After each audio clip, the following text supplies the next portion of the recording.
Lake Oswego, Oregon. It's one of the most desirable places to live in all of Oregon because, well, who doesn't want to live on a lake, right? I'm going to show you why it's so desirable to live here. All that starts now.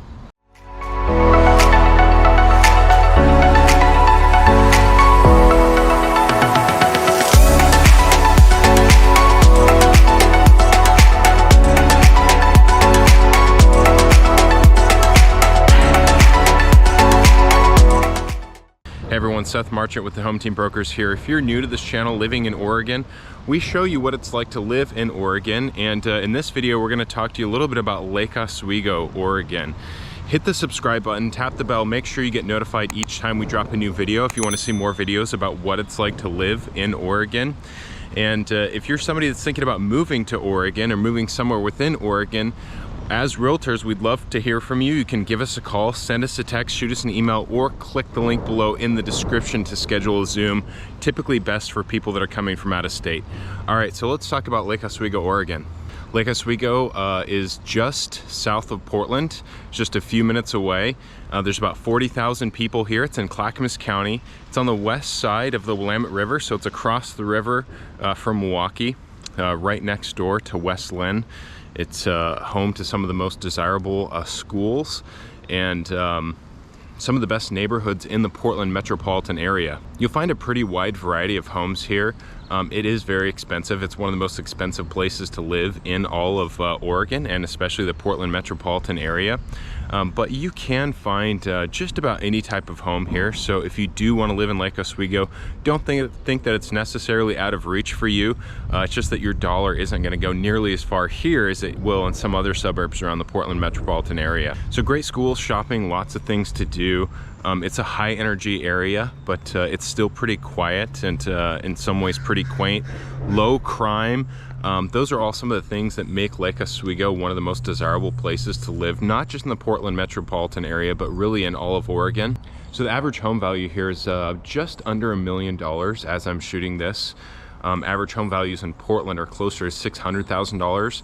You can find a $600,000 house here in Lake Oswego if you really do want to be in this area. Your dollar isn't going to go nearly as far. And you're going to find some really, really expensive homes here too, especially on the lakes. So those are kind of some of the things that are driving up some of the home values here in Lake Oswego. I'm currently at Millennium Park, which is where a lot of events take place. This is where the farmers market is, which is Saturdays for Lake Oswego, different days for different towns. This is also where they do the Christmas tree lighting here. There's a tree that they light up every year for Christmas, and there's a lot of other events that take place here. This is kind of like the town square. This is kind of the city square at Millennium Plaza. So now I'm going to take you around town. I'm going to show you what some of the neighborhoods look like. I'm going to give you some drone footage so you can kind of see what everything looks like and get a feel for what this city looks like and all that it has to offer. All right, so here we are sitting on Highway 43. If you continue going straight right here, you'll be in Portland in just a few minutes. Quick note about this light for people that are not local. Here's a pro tip for you. You've got 3 lanes here. I'm in the far left lane. It's a left turn only. That center lane that you see just to the right of me, you can go straight or you can go left only when the left turn signal is green. You obviously can't go with oncoming traffic. So sometimes people will sit in that center lane to go left when people behind them are trying to go straight. So it's kind of an awkward light right there. I think the city's working on fixing that. I'm not sure how they're going to change that, but that's been an awkward light for a long time. This light is yield to oncoming unless you have that left turn green signal, which that car that just turned did not. And sometimes you can kind of be sitting at this light for a while. You get a little bit of congestion around this area. We're right in the downtown Lake Oswego right here. So going left is going to take us to Millennium Plaza. There's a little turnaround right there. You're lucky if you get parking somewhere around there. On the corner, just to the left, is Salt and Straw. It's one of the probably the most popular, if not the most popular, ice cream franchise. I guess they're a franchise now in Portland. Originally, they just had a location closer to downtown Portland. They opened that location in Lake Oswego maybe 3 or 4 years ago. Doesn't feel like it was that long ago, but it's been at least a few years now. So getting kind of to the turnaround where I initially was here at the beginning of this video. And you can see this wasn't shot all at the same time. Unfortunately, I had to break this up into a couple days. So I got one sunny day and one not so sunny day. There's the Christmas tree. There's the tree that they light up for Christmas right back there. So you've got a handful of restaurants and shops. Domaine Serene is maybe a year old, year and a half, pretty new. Domaine Serene is kind of one of the more popular vineyards in Willamette Valley. You do have parking on the right. There's garage parking on the right. I think there's 3 levels. Seems like people don't ever go to the top, but you can always find a spot in the garage to the right if you're looking for parking down here. So we're going to come back out and turn left on A Avenue and continue towards Country Club Road. Just giving you a feel for kind of what the downtown looks like. It is very charming. It's a very nice downtown. It's usually pretty busy. This time of the day, I'm right around rush hour traffic, so it's a little bit busier, but where we just were, there's typically people out and about and at the restaurants and shopping, so it's got a little bit of energy to it. I'm going to go left up here at this light, and I'm going to take you through kind of one of these neighborhoods that's near downtown, just to kind of give you a feel for what these houses look like and what these neighborhoods look like around Lake Oswego. Now, the homes that are closer to downtown are going to command a little bit more of a premium. Being walkable to where we just were, or kind of anywhere around downtown, is going to increase the value of the home. So these homes are going to be a little bit more expensive. You might be able to find something just under $1 million, like in the 900s, maybe even in the 800s. But for the most part, a lot of these homes that you'll see when we turn left here in just a moment, a lot of these homes are going to be 7 figures plus, sort of regardless of age and size. The thing about Lake Oswego is because it's such an affluent area and such a desirable area, even the older homes have been really well kept up. So a lot of these homes, although built in like the 40s and the 50s, you're going to find that these homes are mostly updated or have been renovated.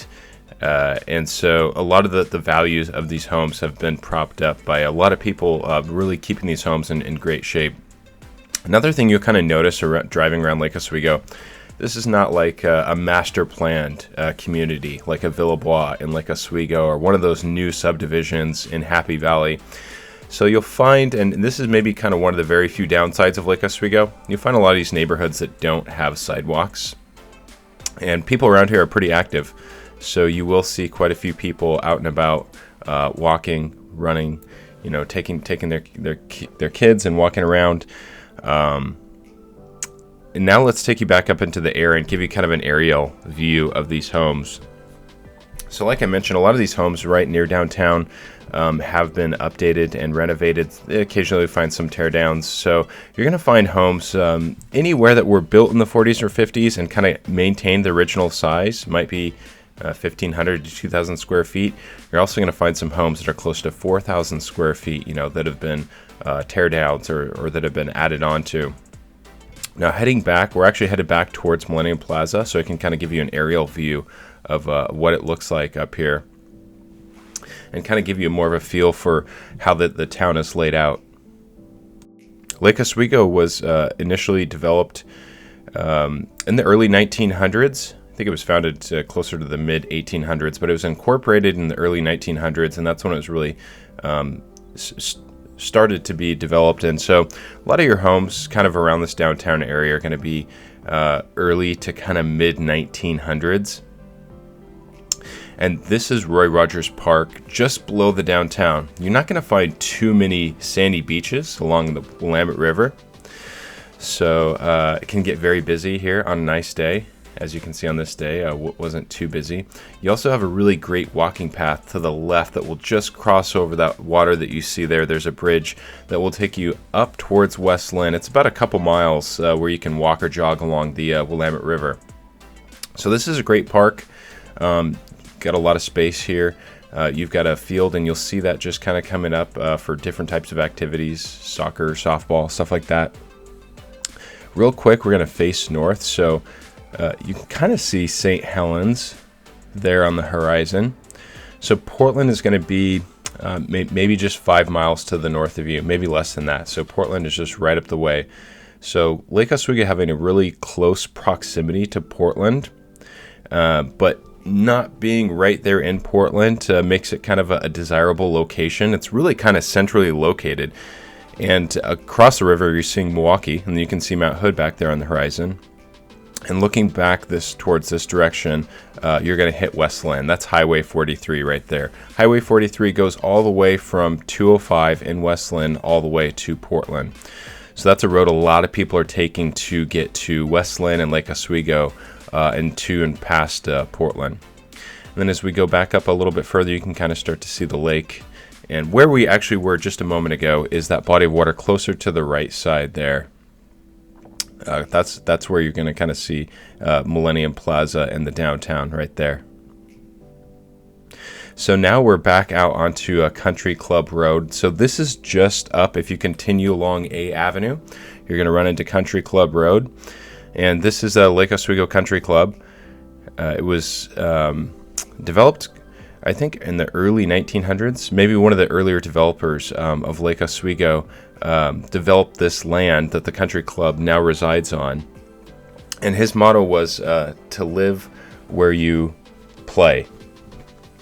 So that was kind of the thinking originally with Lake Oswego, is to create a suburban area around the lake that's going to attract people with recreation.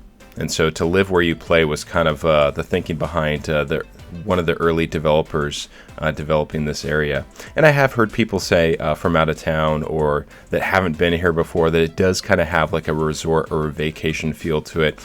Definitely a nice day on the lake and seeing people out and about and kayaking and paddleboarding and boating and stuff like that. It does kind of have that resort feel to it. So now we're back on that road just right next to the country club, and I'm going to take you down through some of these neighborhoods. You're still going to find houses built back here in the maybe 50s, 60s, kind of mid-century, and then you're going to find some houses that were built in the 70s or 80s, and then you'll find the occasional house that was built like in 2010 or something like that, whether it was just a vacant lot or, like I said, sometimes you'll find like a tear down where they put in a new house. So again, kind of notice you don't see a ton of sidewalks kind of driving through these neighborhoods. Getting a couple minutes away from the downtown area, you're going to find some bigger lots with some of these neighborhoods. So a lot of lots right near downtown are going to be like 5, 6, 7, 8,000 square foot lots. Now you kind of get out here a little bit farther away from town, you're going to find some bigger lots, like some quarter acre lots, maybe even bigger. One nice thing about Lake Oswego you notice is you don't have all these new subdivisions like a Happy Valley. So if you like trees, if you like old trees, old growth trees, you're going to find a lot of that in Lake Oswego. You go to places like Wilsonville and Happy Valley where it's all new homes. You know, when they put in those new subdivisions, they typically take out all the trees. So you don't have a ton of big trees. So that's, one thing I hear sometimes people complain about with new construction is we don't have any trees in our backyard. You don't have any trees. Your neighbor doesn't have any trees. Sometimes you can't see trees for quite a while throughout your neighborhood. Whereas Lake Oswego, you can see you've got a lot of old big trees. So if you're a tree person, this might be kind of a better spot for you than a place like say like a Wilsonville or a Happy Valley, for example. One other great thing about Lake Oswego, like many other places throughout the Portland metropolitan area, you do have quite a few parks. So you find quite a few small parks kind of scattered throughout these neighborhoods. But you also have Tryon Creek State Park, which is a massive park that you could walk and jog and kind of hike around in for days.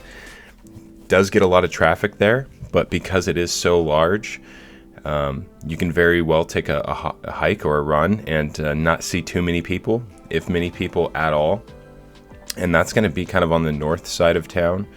We're getting closer to the south side of town, although we're still on the north side of the river, which is the Lake Oswego High School district. Lakeridge High School, which is the other high school in Lake Oswego, is going to be on the other side of the river, the south side of the river. And I'll give you some drone footage of those two here in just a moment so you can kind of get a feel for what those look like. And then before we do here, I'll take you back up in the air. We'll go back out to Country Club Road and take a look at kind of this neighborhood and some of the surrounding neighborhoods that are a little bit further up Country Club Road. Now, one thing you've probably kind of noticed from the air if you're looking for a home with a swimming pool or a sport court, a larger property with amenities, such as a swimming pool or sport court, Lake Oswego is probably going to be your top pick in the Portland metropolitan area, followed by maybe West Linn. Not going to find a ton of pools in the Portland metropolitan area, but Lake Oswego would be the one place that you would find pools. So this is now coming up on Lake Oswego High School, which is just right towards the end of Country Club Road, which we were just driving on. Again, this is one of the top rated schools in the entire state, and so is Lakeridge as well. And I'll take you to Lakeridge here in just a moment. We're going to wrap this video up here after we take a look at Lakeridge. If you have any questions about buying a home in this area, in Lake Oswego, or really in the Portland metropolitan area, really anywhere around that area, you can give us a call, send us a text, shoot us an email, or you can click the link below if you want to schedule a Zoom with us. And if this video helped you, give us a thumbs up. It lets us know we're doing a good job. Make sure and subscribe if you want to see more videos about what it's like to live in Portland, in Oregon, and see some of these neighborhoods, see kind of the lifestyle and all that Oregon has to offer. All right, take care, everyone.